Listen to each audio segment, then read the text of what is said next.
have a great panel here for you today. I hope you're all kind of here because obviously, you know, gaming has grown. It's much bigger than it used to be. We have some interesting ways we do things, which hopefully we shall touch upon, and maybe there's some stuff that, you know, you guys, you know, who are in music can sort of copy and maybe apply to some of your sort of business as well. But anyway, let's introduce the panel. So to my left here, yes, you should be afraid. This is Fletcher, who founded Multiplay, humongous company, giant. Yeah, I don't like giving him too many praises, really. It just goes to his head. So no, actually, I didn't even know this. You are now the Senior Vice President of eSports Partnerships at Game. You've got some sort of crown. Yeah, I've got the longest job title in the world ever. It's very long. Yeah, it's like Multiplay and SVP. It's just ridiculous, but yeah. So we look after eSports across Game, as in, if you don't know, high street retailer in the UK, sells games. Funny that. It does what it says on the tin. It'd be weird if it sold something else. Tennis rackets. Yeah. Well, no, I suppose that's still a bit gamey. And then we got Samantha Kingston, who I think will be a really interesting person to listen to for you guys, because I think there's a lot of fear about getting into gaming when you don't know gaming to start with. And Samantha has actually created a marketing and PR firm called Virtual Umbrella, which deals specifically in VR. And actually, she's kind of a noob, not really now, but you know, you originally kind of started and worked for Dreams, which obviously make VR games, and then within 9 months? 9 months, yeah. Set up her own company, which has like won a bunch of awards. So, Just you know. Quick turnaround. Yeah. I know people are a little bit afraid to kind of get into gaming, but, you know, I think if you come with the right attitude, anything is really, really possible. And then, of course, we've got Leahloveschief, who is a Twitch partnered streamer. You guys know Twitch, do you? Don't know the one. Okay. Okay, right. So Twitch is a game streaming platform. It is humongous also. I think that's about 45 million gamers per month.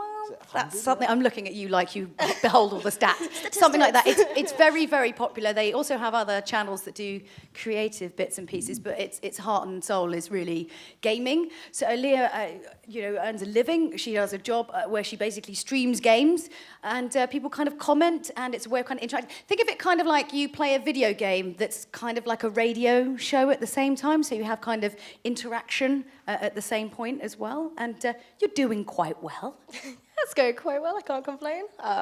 It's kind of crazy. You just sit there, you're your own host, you're a producer, you are the person who decides your content every single day for, 4 to 6 hours a day. And and people choose to support that, so you can't complain too much. It's pretty cool. Twitch are doing some very, very interesting things, so hopefully we can touch upon that a little bit, because that will be quite relevant as well for you guys doing music. And then, of course, at the end, we have Emanuel, who is, okay, let me get this right. I've never really known anyone's job title. You just meet him as people, and you're like, okay, so you're the corporate development manager of gaming, fancy, at Warchild. So do you want to just give us a quick outline of what that means? So I manage gaming partnerships at a charity, which is actually a bit unusual. But so I work for this charity called Warchild, and Warchild help children affected by conflict.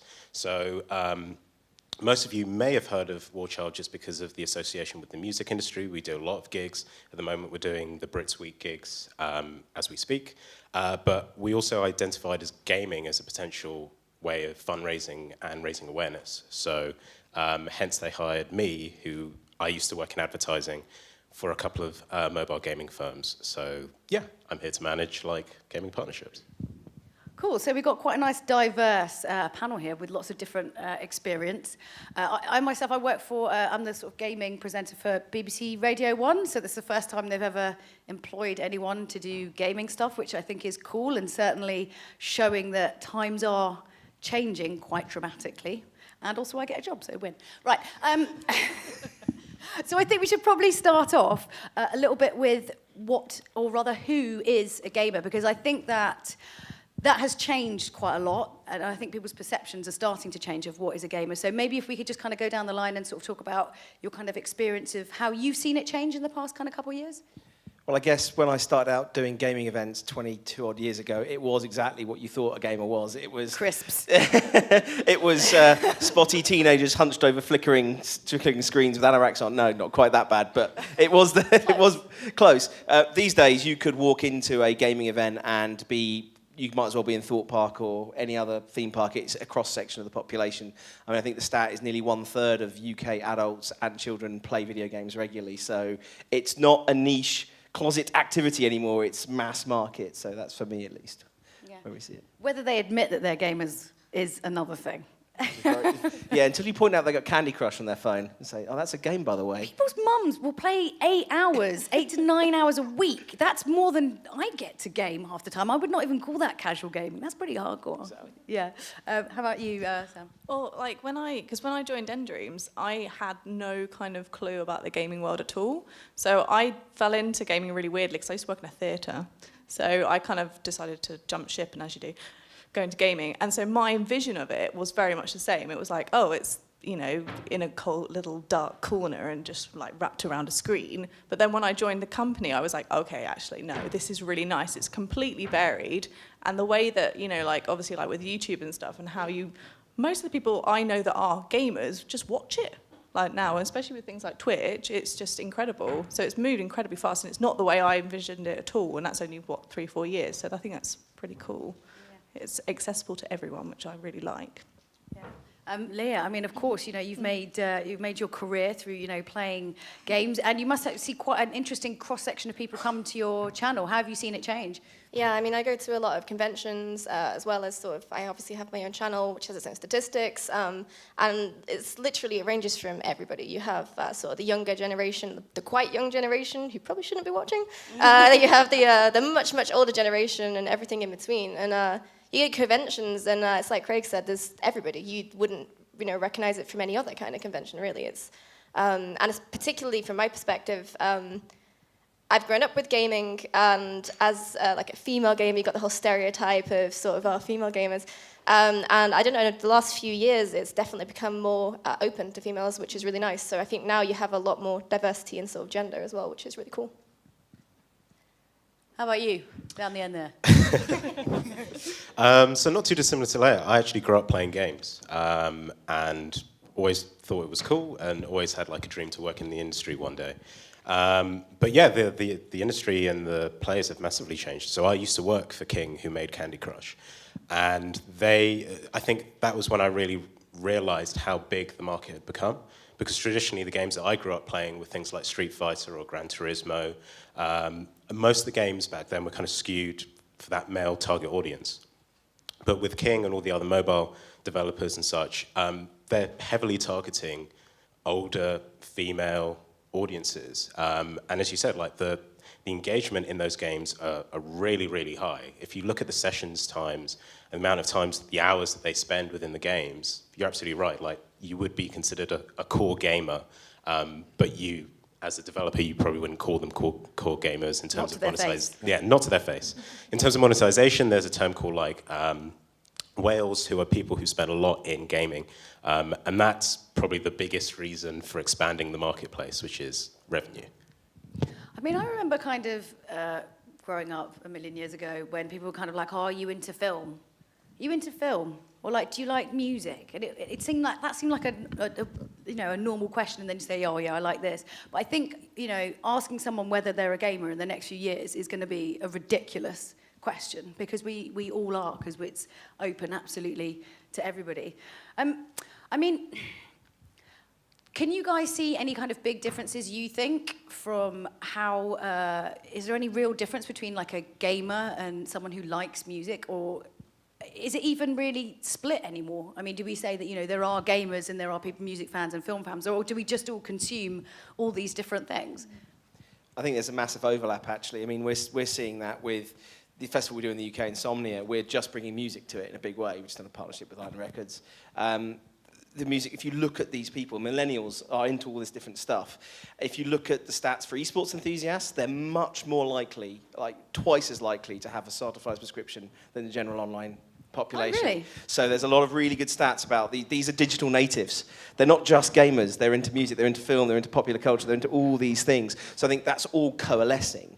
And brands are starting to notice this. I was at a conference last week, and one of the global Coke guys basically said, someone who can bring together gaming, music, and sport is someone we're very interested in getting involved in, because they can see this convergence happening and the overlap. So yeah, it's interesting. Really exciting, Yeah. isn't it? That's really, really cool. But I think you're right though. There isn't, for me, we do events all the time. We do so many VR events. There's like an event every week. But because the crossover is it doesn't, I don't feel like I'm splitting up anybody anymore, which is really nice. And I feel like we're now, well, especially when it kind of comes to VR, there's a lot of discussion about comparing those different areas. So it's now about, is this particular innovative technology the same to where film was at this particular age, or do you now feel the same way about a particular story to the way you feel about this story in film? So there's definitely an overlap, but I think that's really interesting, especially because we do Insomnia all the time, and it doesn't feel like I'm going to a gaming event anymore. It's just like, yeah, it's everyone's everyone, and it's fine, and we've all got the same kind of interests, which I think is pretty cool. Leah, I was going to ask you, it'd probably be quite interesting for the guys to sort of know about the music side of Twitch, like because obviously you can play out music whilst you play games, should you choose to. Do any of your audience kind of influence that, or is that kind of just purely down to your taste? How does it work? Well, it's such a huge topic, really. I mean, so I have a Spotify playlist. I just play my favorite music, and I've got quite a varied taste. So people usually come in, if they enjoy the music, they tend to stick around. Often I do a thing called song requests, where I just let people request whatever songs they want on YouTube. People can have their tastes on there. But I don't know, I feel like it's the same way that sort of music sort of surrounds us. It's just kind of a part of your life. I think gaming is kind of going in a similar direction with the way that things are so mainstream. Even like sort of things like Angry Birds, for example, like it's just kind of everywhere now, like adverts, all these things are just sort of like growing to become common. And I think gaming is going the same way music was going. You can see that in Twitch. Like I feel like Twitch is sort of the Netflix of gaming in a way, because most people who watch my stream, they'll watch on the side. Like they'll be working, they don't just sit there like staring at the screen watching me play intently. I find that kind of crazy, but they all sit there and have me on a second screen whilst they're all working. And I think it's background, and it's the same thing that sort of music was for a while for a lot of people. So like radio, so how you'd be doing something else in your house but listening to radio kind of at the same time. But music definitely plays a huge part in sort of how Twitch, it creates like a really good environment for streams, and it can really change the pace of your stream and make people enjoy it a lot more. So music is very important in Twitch. And of course, obviously, you have the kind of crossover with the help as well. So how did that kind of come about, and they decided to kind of go into gaming? Was that kind of a pivotal moment? Yeah, so I'm not sure if people are aware, but War Child kind of started by two filmmakers, and the way how it kind of grew was through this collaboration that was called the Help album that came out like 23 or 24 years ago. So all of these kind of amazing artists came together, Radiohead and Oasis, etc. And this album they put out went to #1 within 6 days. And we tried to mimic that basically last year with a compilation called Help the Game. And the idea of it was to get all cool studios, game studios, to create some games and we'll compile it. And so we gave all of the studios 6 days to create those games, based off the 6 days it took for the original Help Music album to go to #1. So yeah, there's lots of crossovers in terms of music and games. We too are kind of looking into how to merge the event side of things and the gigs into gaming. And I think just going back to your question about initially the term gamers, I actually hate the term gamer. I think it separates people, and I think it compartmentalizes them. I think what's actually more valuable is just looking at the individual's interests altogether and saying, hey, this person's into these things. So yeah, I actually don't like it. I think I prefer the term that Yuki used, which is interactive entertainment, because that covers a whole load of things. Sounds so fancy. I mean, if gamers and, music fans or whatever kind of have that sort of crossover, gamers are incredibly engaged. Well, I think actually most millennials are incredibly engaged with kind of second screening, but if you were to sort of think of maybe the potential, if you wanted to inspire someone to purchase an album as opposed to streaming it, there's plenty of things you could offer or ways you could engage them that would work, really, Anyway, I digress. So I think one of the big things is, of course, is, I presume why a lot of you are here, is that gaming tends to make quite a bit of cash. does quite well for itself, whereas kind of music's kind of business model has sort of shifted and changed and sort of been in a period of flux for a little while. And gaming has kind of just grown and grown. I was just wondering if the panel would like to share sort of their thoughts on why is gaming so popular? Is it because we're the best? Yes. Steal my talk for tomorrow morning. Sorry. But, I read your notes. Although no one's going to turn up, it's 10 in the morning. They're all going to be... You're not going to turn up, it's 10 in the morning, what are you saying? Exactly. I mean, to give you some stats, basically, last year music was nearly a $100 billion industry. So to put that in perspective, that's bigger than live recorded music and film put together. So it's a huge industry, and it's growing about 7-8%, massively more in China.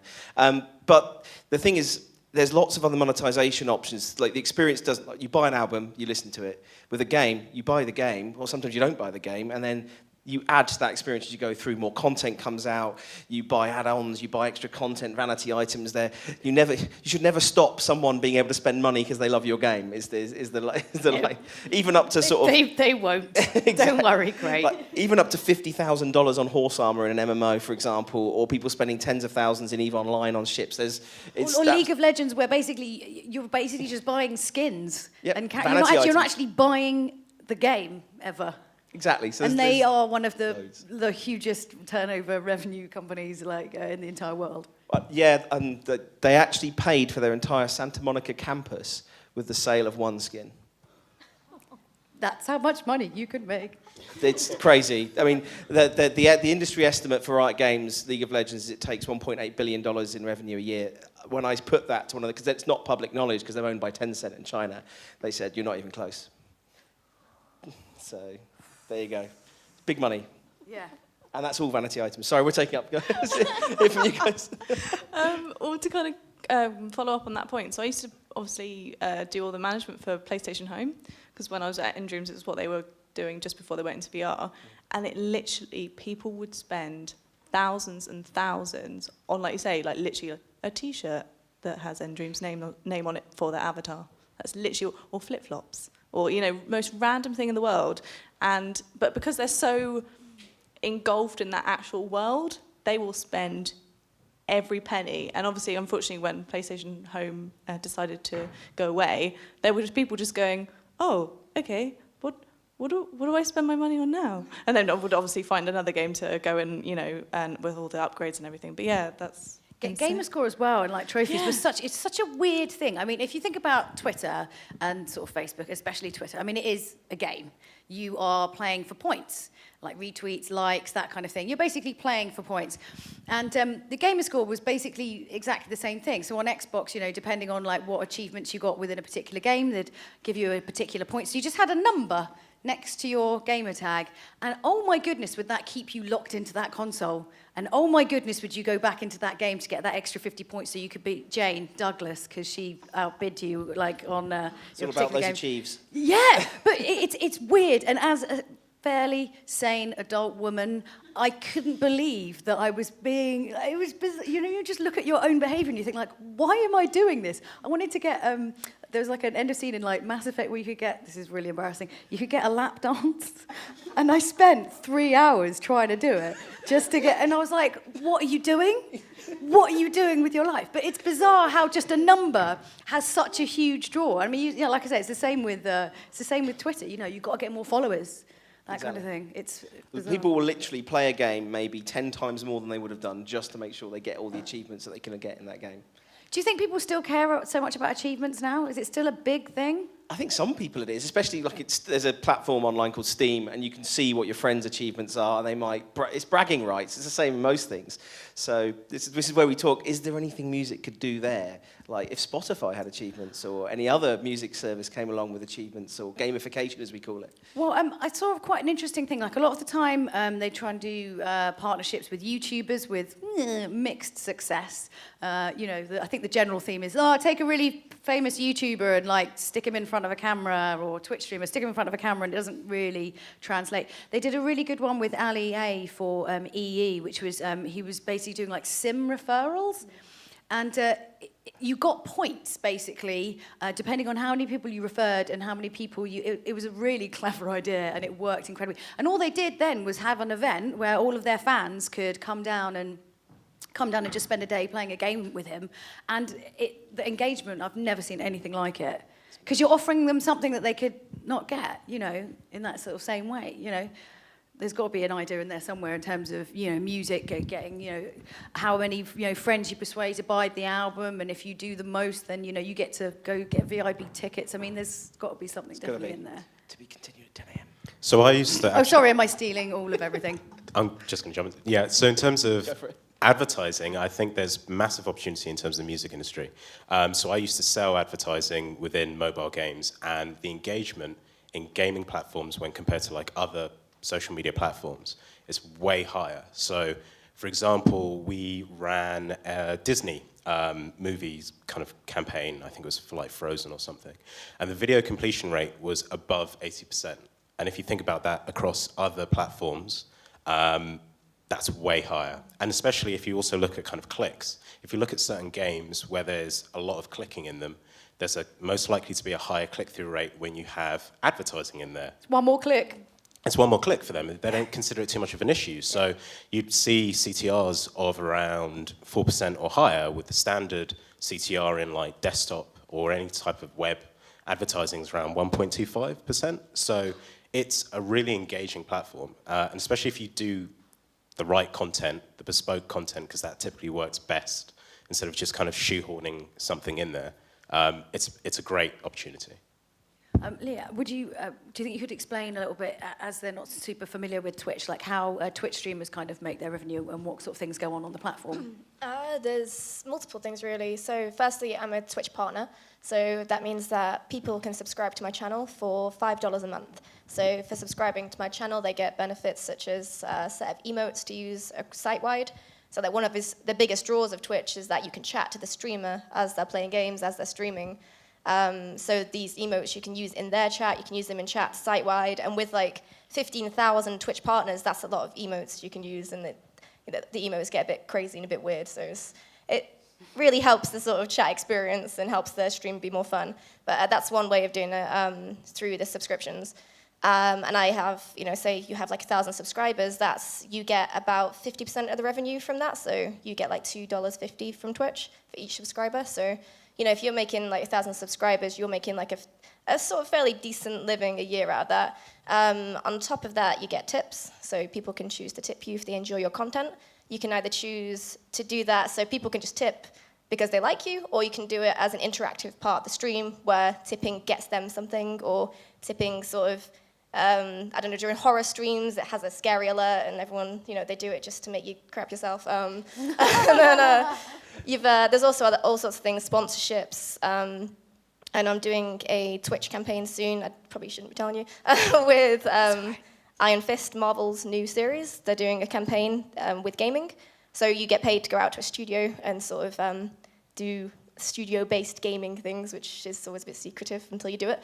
But yeah, also loads of brands are interested in collaborating with streamers because, I mean, I've done things for Hitman in the past, like Lego, Batman, all sorts of stuff. So sponsorships is another huge one. Otherwise, yeah, brand deals, I think, is probably the last one, really. Loads of brands out there interested in sort of working with you. I'm sponsored by Asus. They sort of give me computer components and stuff, which is pretty useful. And all sorts like clothing, food. I've had like beef jerky companies want to sponsor me and stuff, so can't complain. But yeah, Do you talk about beef jerky a lot, or is that just like a random I know, they'll like talk about beef jerky for a few minutes on stream and show it, and I'm like, you know what, if I get free beef jerky, I'll sell out, it's fine.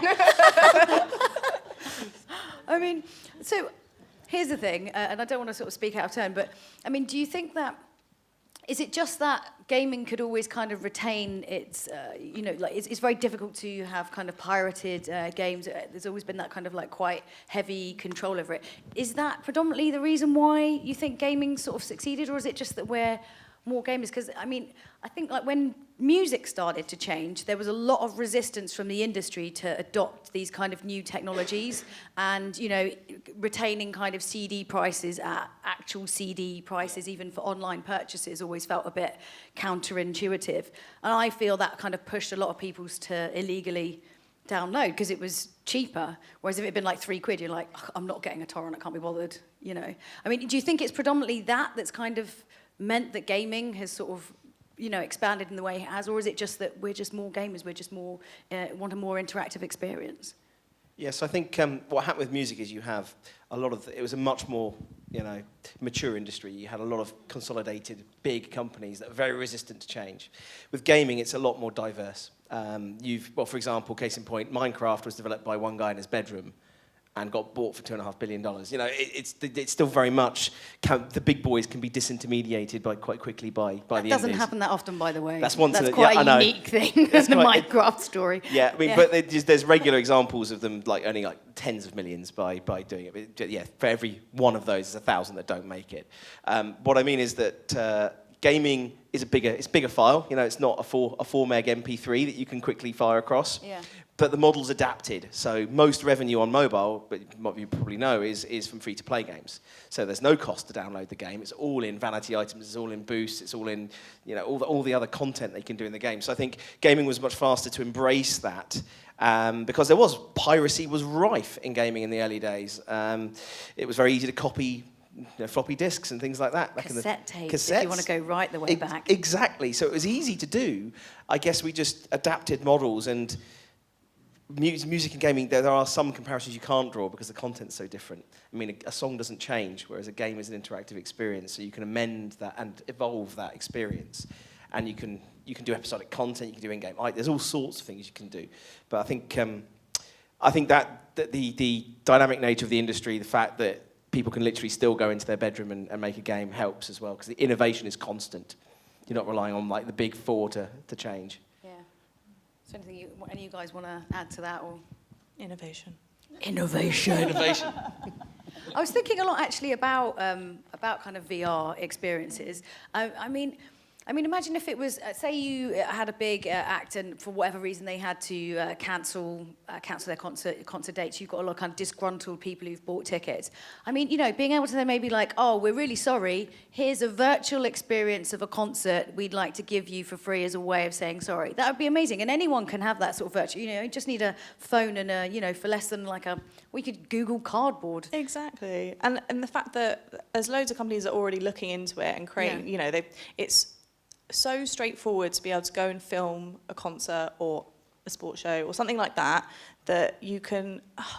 This is why I like VR, is because it is getting excited, Get ready. wiggling around. But the fact that most people can do VR now with their phone, like you said, with Cardboard, and and also having 360 as well with YouTube is fantastic. You can take it anywhere with you. But yeah, like I say, imagine if, I really, really want to go and see this show, but I'm sick, or I'm in another country, or something's come up with work. Or tour dates, you're simply not going there. You just can't do it. But I think if you can go and see a show and you have the same experience, you still feel like you're there, because wherever these cameras are put, they're going to be right in front of the drummer or right in front of the singer. You're not going to get that in a concert. Walk out on stage. Exactly. You're behind. You don't even need to pay that much. So there's people that are looking at building. They've already filmed these experiences, but looking at building subscriptions where you could pay monthly and go, do you know what? I can see 3 shows in a month. And to be honest, like we were saying earlier before the panel, you'd end up making even more money off those concerts in the. As you go on and as people get, realise that it's a possibility. But it does get me really excited because, a lot of people, especially if you're someone like me who I run my own company, I'm always busy, I'm always on the road, and I don't have much time to actually go and do something that I really want to do unless I book it out in months in advance. If I know that I can go home at midnight, and then go, do you know what, I'm going to watch Adele because I missed her on the Brits or whatever, something like that, I think that's amazing. But also then if you were giving that content away for free, for example, it's not just oh, well, you didn't charge money, so therefore we've lost money, which always seems to be kind of the attitude. That person's then going to be wow, that concert, because you can make sure that concert's the best concert ever. I'm now going to buy tickets to every other one of her concerts because that was amazing. Yeah, exactly. You remember the movie Total Recall? Oh, yeah. Right? Yeah. That's what we want to see, right? So you can you get a VIP experience, maybe that's what you get the concert for free if you want the VIP tour, which means you can kind of go behind stage and they could do a live kind of VR stream chat or, something. That'd be amazing. So I'm interested to know how much has music taken to virtual tickets and things like that, because probably a question for the audience at some point, because it's been getting it's that been much. big. There you go. Chris Okay. saying not much. Whereas, for example, you look at Minecon, BlizzCon, look at TwitchCon, all these games. They all have virtual tickets, and often like 30 odd quid, and loads of people buy them. So maybe there's a lesson there potentially if we can, because a stadium only has so many seats, a venue only has so much space, Best seats in the house. Exactly. and you can sell as many of them as you can. You can as well. almost virtually touch them. Bit weird, but I'm sure you could do that and make some money. Is it getting a bit weird like in Futurama with the Lucy Liu bots? You like download your favourite artist to hang out with. Have I taken it too far? Probably taken it too far. So maybe we could talk a little bit about how kind of like brands connect with gamers. It might be quite interesting to see sort of in terms of that kind of revenue stream, how it's different to music. Is it that different? Is it kind of a bit similar? What do you think? I think it's relatively similar. Yeah. I just think the music industry just needs to be a little bit more willing to kind of be open to gaming, I think, in terms of partnerships. The platform's there. They're just as interesting. I think the challenge is people look at studios, they look at some of these big companies, and they're like, I don't know where to start. I don't know how to engage with them. I don't know much about the audience. But there's lots of kind of industry bodies out there who are putting out stats. Newzoo always put out stats in terms of how big the industry is. PwC did an amazing eSports report a couple of years ago, actually, of the size of that and actually how easy it is to start working with the ESL, which is the biggest, I think, esports league out there. So there's lots of ways out there. I think maybe it's the gaming industry that actually has to kind of be the bridge to the music industry. I'm not sure. I mean, I think also as well, like a lot of artists play games because they're stuck on tour all the time. So I mean, even if you would just say you were just managing a particular group, just find out what game they like. I mean, my favourite game is a Scottish band. It's a Scottish synth band from they're called Churches. Yeah. Their favourite game was the game that I streamed all the time. And because they were on tour playing this game all the time, eventually the devs invited them to the studio. And then I ended up raiding with them on stream, which was really cool because it was like, oh my god, my favourite band, I get to play with them on stream. And then they ended up doing like a song for a video game and stuff like that. So like, yeah, like I know a lot of bands that do that. They get really involved into video games, end up like sort of going to the studios and then getting actually involved in the industry, which is really cool. And it makes sense because it's not that sort of thing where you're just like, oh, just shove this artist into this game. It sort of has that kind of honesty. Same with YouTubers and streamers. There has to have some kind of honesty to it. It needs to be authentic. That's the key thing brands have to take away. It's interesting about this because we opened a venue in London, which is like a gaming centre downstairs, and we have grime artists who I'll probably get the names wrong. Like Cadet has a weekly Street Fighter tournament down there, and he has 70 of his mates. So they're authentic gamers. So if it's authentic, it's there. And I think it was great to see some of the brands realising this, that if they're going to engage, it has to be in a way that people don't think you're just name snapping and that you don't actually care. That's the key thing. I can't remember, my business partner knows, but you know on House of Cards, wasn't there that whole... It's a Sony PlayStation Vita. That's it. To be fair... Kevin Spacey was in Call of Duty, wasn't he? Yeah. He is also a gamer. So, Yes. you know what? Yeah, he is also a gamer. So but also, I feel like that's a very, very small compromise. It's way less offensive than the Justin Bieber, Dr. Dre beat, the lingering shot of like a bloomin' speaker, which I feel is a little bit more, I don't know, I'd rather get, plus maybe it's just because when Kevin Spacey says things, it sounds kind of cool. Exactly. You can call it a PS, but it's just a Vita. We've been told 5 minutes. Oh, we could literally 7 minutes. We could literally talk all night.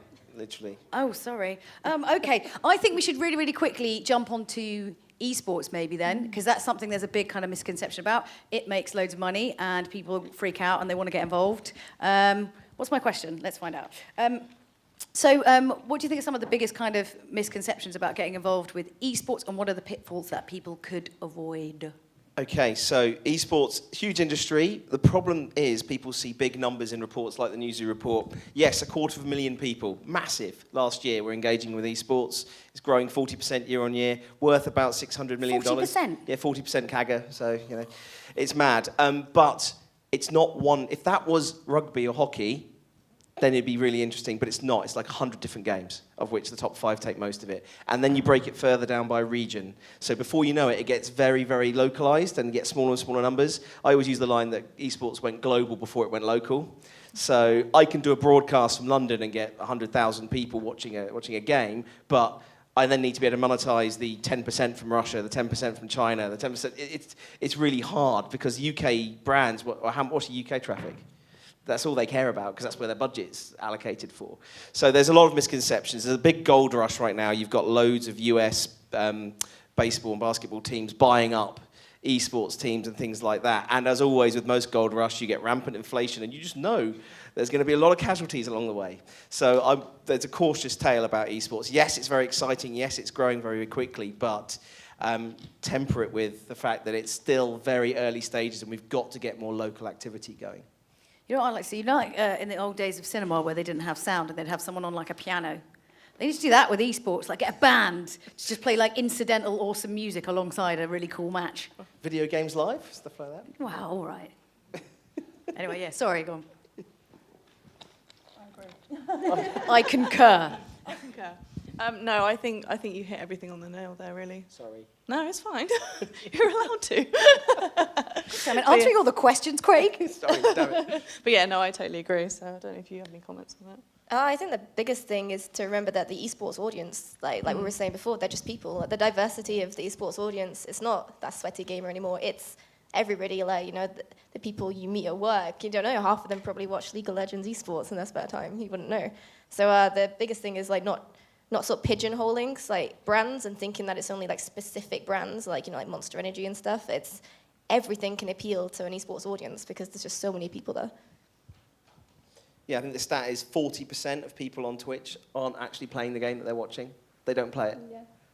I mean, the music thing, like, if you have conversations with sort of TV production companies or commissioners, they'll always be like, yeah, but no one wants to watch gaming on TV. I'm like, have you ever been on the internet ever at any time in your life? You know, and it is that sort of thing. It's quite frustrating, really, to see it, why people kind of don't understand it. But I suppose the best way to surmise it is kind of, I think, I'm really sorry if I insult some people, I think football is the most boring thing on the entire face of the planet. It's basically just a bunch of guys playing fetch. You know, up and down some grass. I mean, they don't even have a multi-ball option. I mean, what is that?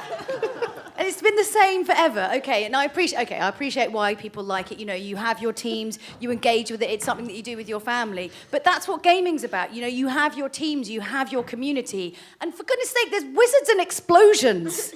All right? It's pretty cool. But you see what I mean? Like, there are a lot of parallels between people who, you know, support sport and even not even just esports. It is all about being part of a community. And, you know, you have your games that you like and you talk about it with your friends. It's about being part of something. I think that's probably, is that the roughest way of kind of breaking it down? I mean, don't have to agree with me about football being terrible, but it is terrible. It's all good. I'm being looked at angrily by Chris. No, that wasn't angry. That's Is it the exhausted from football? being on stage most of the day. And Palace suck at football, so by all means, multi-ball might give us a chance. That'd be quite funny. I had a question that has escaped my head as we talked about football.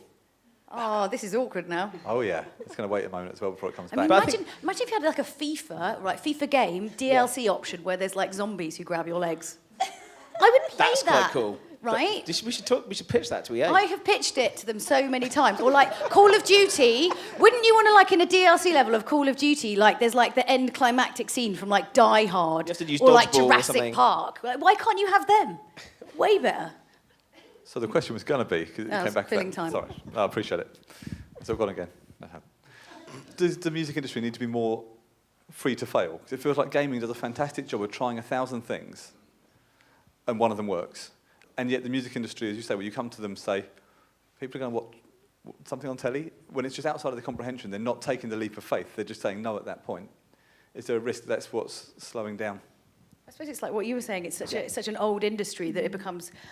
It's a lot harder to move things around. And I think when people are used to making money a certain way, they're like, hey, but I've been making money like this. Why would I change that? And if you don't adapt you die. You have to. You can't try and force the market. You can't try and control the consumer and tell them how things are going to be. Because you know what? Like, entertainment is like the one time in your life you're not told what to do. Look at the lovely Xbox example with Matt Trick, where he was kind of forcing people to, tell them what to do. That did not go down well at all. No, I think the example here is that if the mistake people make is not investing in new technology or new disintermediating market forces before it's too late. Happened with the print media. They went, no, we're not embracing this online advertising thing. No, oh God, all our revenue's gone. That's the problem. What happens is, what is it? Disrupt or be disrupted is used at a lot of tech conferences, and I think that has to be. And you say fail fast, iterate, minimum viable products. All these words. You need to be prepared to innovate. That word again, and be prepared to fail. You need to try these things. I mean, look, the Kardashians made actually like a really successful game. Like, that pains you to say that. It really pains me to say that. I mean, the potential is there. A way of engaging fans and an audience through like a game, through an app, where you can reward them for being awesome fans. I mean, it's not too difficult a leap, I don't think. Anything else you'd like to add? Can we do an audience question? Oh, Yeah. too late. Oh, hi. So basically, I just wanted to first say something in a little bit of defense of musicians and doing creative things. But I mean, there's also record labels out there like Monster Cat, who run their own 24-hour, 7-day-a-week Twitch podcast, releasing 3 new tracks a week, every single week, and they have basically video game soundtrack music. So it's all plinky ploppy and Super Mario sound effects and things like that. So I mean, music is latched onto this space as well, and that trickles over to other platforms like Spotify. So you have this weird-ass record label that nobody's ever heard of, and they have hundreds of thousands of followers in their Spotify profile. But my better question was actually, what kind of other ways should musicians be working with creators on Twitch? I mean, whether it's making sure their music is available on the platform to be synced behind broadcasts, which is, I mean, the creators library is already up there for that. But is there anything else that, people that aren't Steve Aoki or aren't great grime artists and massive, video gamers streaming 5 hours a day or something like that could be doing with a platform like Twitch or engaging with eSport? Yeah, I mean, Over to you. absolutely, making the music available to streamers is probably like the #1 thing you can do to sort of push your music, because at the end of the day, like I was talking before, my favorite band, I play their music so much in my stream that now they have so many fans for my stream because I don't shut up about them. Like it's kind of been subtly brought into their lives through like just playing it over and over again on my stream. So that is a really, really important thing to have, to sort of like open it up to that sort of, like, it is kind of like a hairy, like copyright sort of area, because like, for example, I can't export my streams to YouTube because the music will get claimed and it'll just get sort of like demonetized and stuff. But yeah, so you can play the music as long as it's just going out live, but not if it's available on demand. If you have it quiet enough, it's okay. They do mute the video because usually Twitch saves the video after the stream, and it's called the VOD, and they will mute that after the fact if it is copyrighted music. But like Monster Cat, for example, I use a lot of Monster Cat music, and that's really, really good because it's very varied and very fun to use. But also another thing is a huge growing part of Twitch is their music section. So they have creative sections, and one of my best friends, she's does a lot of music streaming on there, and there's quite a few artists now that are getting sort of discovered through Twitch because it's new, it's growing. You can get partnered as a music streamer, and even if you don't want to be like a streamer, but you can use Twitch as a platform to engage with your sort of like community, and I think it's one of the biggest things gaming has going for it, is community and engagement. And sort of harnessing that and harnessing the enthusiasm of all these people that come to Twitch by sort of showing them the behind the scenes of your music production and just talking to them, because that's what people like, attention. And if you sort of give them attention by acknowledging they exist, they love it. So it helps build a really powerful community around yourself. And then once you have that, it's a really good base to build on. I think also it's quite surprising kind of what millennials are starting to watch as well, because wasn't there like a stat the other week where it was saying like Planet Earth 2 was watched by more 16 to 34-year-olds than The Voice or something like that. Crazy and actually engagement. they had when they launched, when they launched the creative channel on Twitch, they had that Bob Ross marathon that got like millions and millions, and you think like millennials Bob Ross watching someone do a painting. They It's not, loved it. you know, if you pitched the idea, you'd be like, no way, that's the stupidest thing I've ever heard. But I think there's a real shift in what people want to watch. It's quite relaxing, and I think a lot of that like, whole kind of Planet Earth and Bob Ross, it's, you know, maybe it's just millennials get so bombarded by information every day. Just having like one calming voice I is mean, there. don't underestimate Yeah. the power of like all of these people on Twitch to latch onto something completely random and just take it for a ride, because that is basically the basis of the internet nowadays. All right, Like then. people take anything and ride with it. Isn't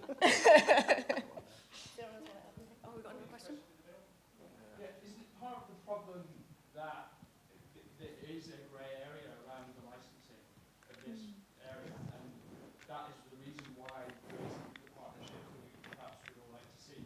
I mean, is Twitch licensed? I don't really know. Does money flow back to the artists in the right order? As far as I'm aware, not at the moment. It's something that it is a very grey area, because Twitch is still quite new. Obviously, YouTube has had a while to sort of get their big platform sort of monetized and all that sort of stuff to deal with giving money back to the artists. But it's, as far as I know, it's actually something Twitch is working on, so they can either stop people using copyrighted music till they figure something out. That's the whole muting of the VOD sort of thing. They try and stop it a little bit. But yeah, I know a lot of streamers do prefer to use things like Monster Cat now, because it does give directly back to the artist, but Monster Cat is very limited. All the music is quite samey, so like sort of diversifying that would be something that would really help, I think, like musicians and Twitch streamers. Well, I see this is sort of the thing, you know, like YouTube is kind of this, and Twitch is like an incredible way to get more fans, and by sort of their big continual kind of copyright flags and saying give music back to the artist is in some way a little bit short-sighted. I appreciate people should be paid for what they do, but people are so used, especially millennials, of getting music for nothing or next to nothing, that they'll just use something else. You know, and actually, you know, being, you know, featured on your channel could actually bring in more people who are going to, you know, buy the music, go to the concerts, buy the T-shirt. So in terms of a long-term strategy, maybe it's worth doing. I mean, for YouTube, I mean, if you have copyrighted music on there, it takes a really long, even if you made like a whole video that was really, really long and you used like a clip of a song, you actually lose quite a large proportion of the revenue, like quite a substantial proportion of the revenue would then go to the artist, even though they wouldn't be making that revenue if someone hadn't made this video. I mean, I appreciate people should be paid for their music, but there's got to be some kind of happy medium where, you know, if you made a 20-minute video and you had 20 seconds of music in it, it was more of a percent. I don't know, but it's a tricky area. No, yeah, I mean, I worked freelance. I was a videographer before I did this, and I know what it's like, people to be like, oh yeah, you get paid in exposure, that's great, yay. And you're like, oh, exposure doesn't pay my rent. But I think it does offer benefits outside of like specifically just paying the artist, but I can also appreciate that that's really difficult to notice the sort of payoff for it. But There was that weird period as well on YouTube where people were like, you dying inside, sorry. I did subtle. Okay, where Nintendo were like flagging all the videos God, for yeah. copyright, and it was just really short-sighted of Nintendo, because people watch that content, they watch the games or they listen to the music, and then will go and buy it. Anyway, the end. The end. Thank you very much indeed. That was fantastic.